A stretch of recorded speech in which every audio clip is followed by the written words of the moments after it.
Pois bem, como eu falei para vocês, nessa aula a gente iria falar um pouquinho sobre os ciclos da Bolsa de Valores. Saibam que esses ciclos, eles existem desde sempre, não é invencionice nossa.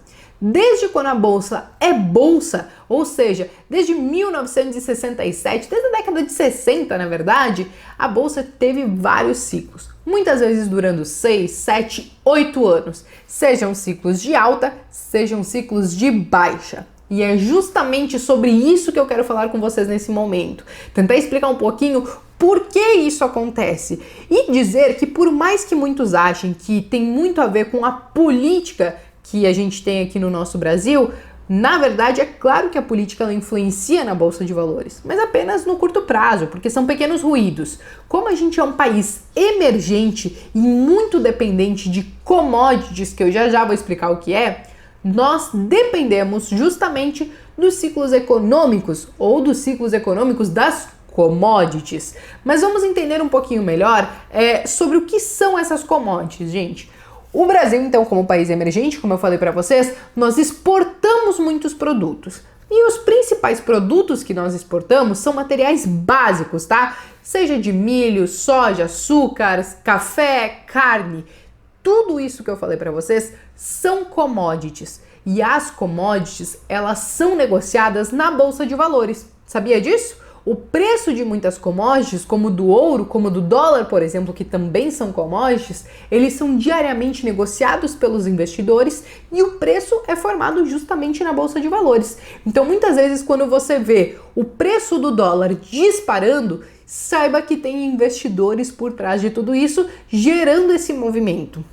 No fim das contas, o Brasil, ele tem esses principais produtos que ele exporta e tem muito mais. Mas só para vocês entenderem o como é importante essa questão da exportação para o nosso país, é que, na verdade, somente no ano de 2018, nós exportamos mais de 239 bilhões de reais, sendo que 49% foram de produtos básicos, ou seja, desses produtos que eu falei para vocês. Esses outros 50% existem vários outros produtos, mas estão realmente separados em várias outras fatias, diferente das commodities que tem uma fatia só de 49%, por isso que eu digo que a gente é muito dependente deles. Sendo assim, sabendo que a gente exporta muito, e os principais países que a gente exporta são Estados Unidos, China e Argentina, a gente tem que ficar de olho nessas economias, principalmente China, principalmente Estados Unidos, que são grandes potências que a gente tem no mundo. E o porquê isso? Como a gente manda muito desses produtos para eles, quando começa uma desaceleração econômica nesses países, é muito provável que o consumo também diminua. A partir do momento que a população está consumindo menos, as empresas que importam os nossos produtos, elas passam a produzir menos. Produzindo menos, elas precisam menos desses nossos produtos. Ou seja, se lá tem uma recessão econômica e eles estão consumindo menos, nós também iremos exportar menos produto para eles. E dessa maneira, a economia lá em cima dos Estados Unidos ou da China, por exemplo, pode afetar a nossa economia aqui no país, fazendo com que a gente também entre em uma recessão. Porque é aquela coisa, oferta e demanda. Se grandes potências para onde a gente exporta não tem demanda pelos nossos produtos, para onde que a gente vai vender? Aliás, a gente pode vender para outros países, mas em uma escala muito pequena, muito diferente do que a gente manda para eles. Então, no fim das contas, esse ciclo das commodities, ele afeta muito o nosso negócio também.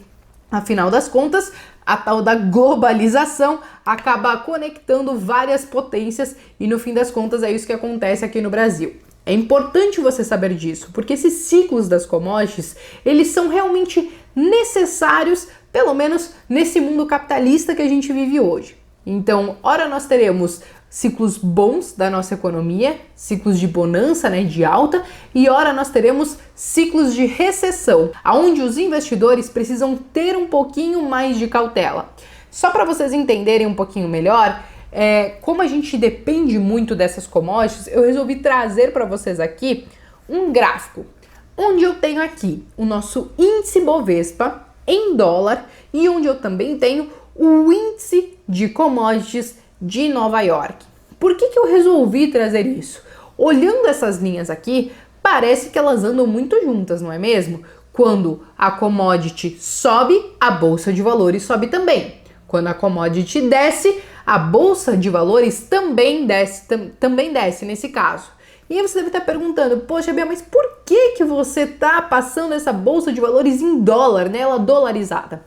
Só para vocês terem uma ideia, mais de 45% dos investidores da nossa bolsa de valores aqui no Brasil são os gringos, são os estrangeiros, sejam pessoas físicas, sejam pessoas jurídicas. Então, no fim das contas, quase metade da nossa bolsa é movimentada por eles. O volume negociado, mais da metade, é movimentado por eles. Então, no fim das contas, como vocês estão vendo nesse gráfico aqui agora, é como eles enxergam também. Por isso que eu trago a nossa bolsa em dólar e, inclusive, faço a comparação com os ciclos das commodities. Diferente do que eu vou mostrar para vocês em próximas aulas, que eu falei para vocês que quando a nossa bolsa cai, o ouro sobe, aqui as commodities e a bolsa, elas costumam andar muito próximas. Por quê? Quando nós temos uma menor demanda por commodities, volto a dizer, provavelmente a gente vai estar entrando numa recessão na nossa economia e, consequentemente, isso afeta os investimentos na bolsa de valores, porque afeta também diretamente o lucro de algumas empresas.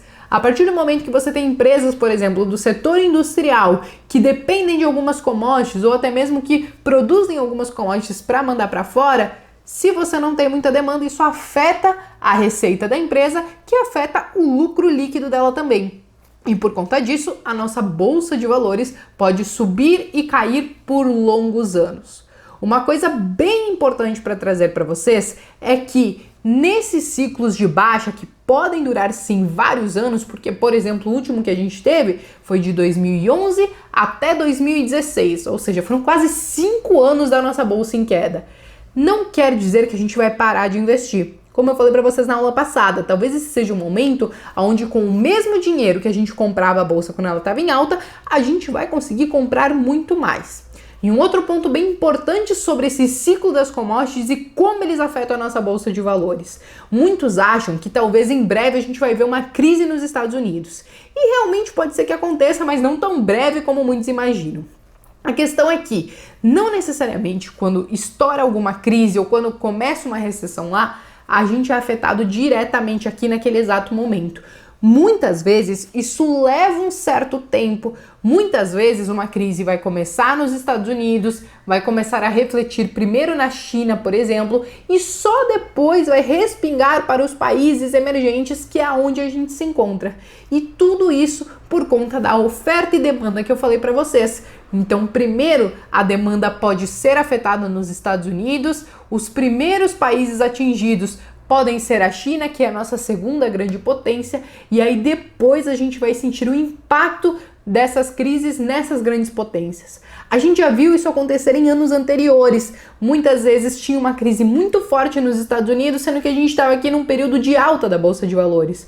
E aí, quando os Estados Unidos achou que já tinha encontrado o fundo do poço, aí sim a gente começou a entrar numa recessão logo depois dessas grandes potências, porque aí sim a gente começou a sofrer os impactos de uma verdadeira crise nessas grandes potências.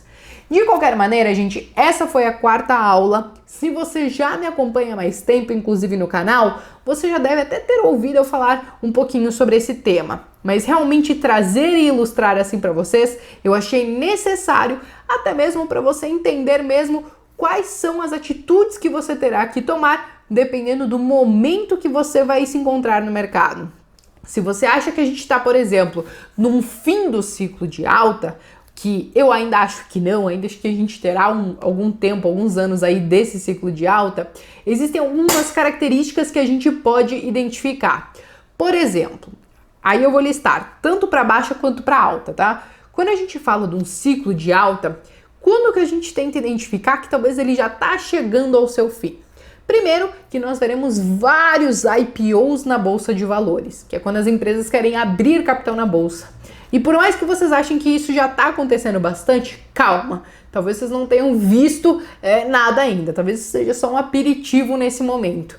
Mas por que as empresas fazem isso? Porque elas entendem que se está todo mundo otimista com a Bolsa de Valores, se está todo mundo otimista com a economia, então as pessoas estarão dispostas a pagar mais dinheiro pelas suas ações.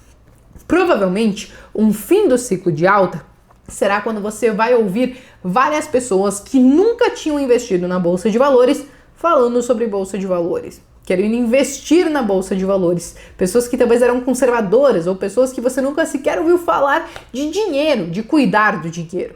Cuidado, esse pode ser um sinal, ainda que leve.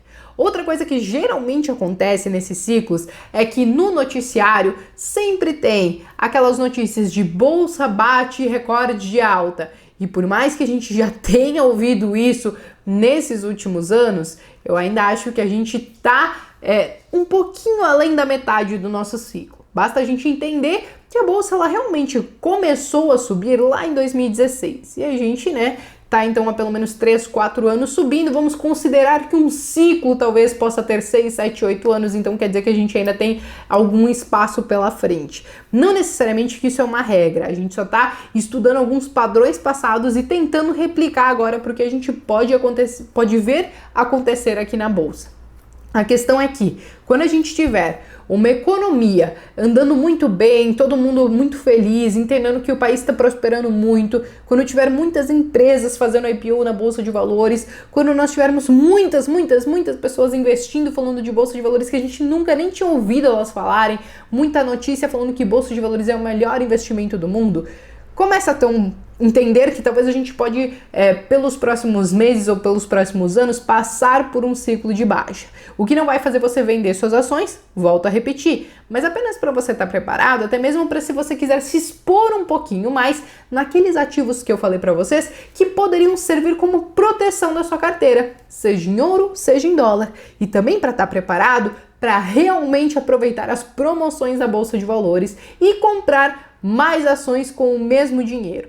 Agora vamos falar um pouquinho sobre o ciclo de baixa, quando talvez a gente esteja saindo de um ciclo de baixa e aí, claro, para a gente estar preparado para surfar bons ganhos num ciclo de alta. Quando a gente ouve falar o tempo todo que a nossa economia está no limbo, que Bolsa de Valores é um péssimo investimento, quando as pessoas descobrirem que você investe na Bolsa de Valores e a Bolsa estiver em queda e elas te olharem com cara de pena, por exemplo, esse é o momento onde ninguém está querendo investir na Bolsa de Valores, onde muitas pessoas, inclusive no jornal, vai aparecer matérias do tipo, aonde vai parar a Bolsa? Será que ela chegou no fundo do poço? Coisas nesse sentido. Muito pessimismo em cima desses investimentos. E aí, um outro ponto, e aí que eu falei de um ciclo de alta e também serve para o ciclo de baixa, é justamente os IPOs.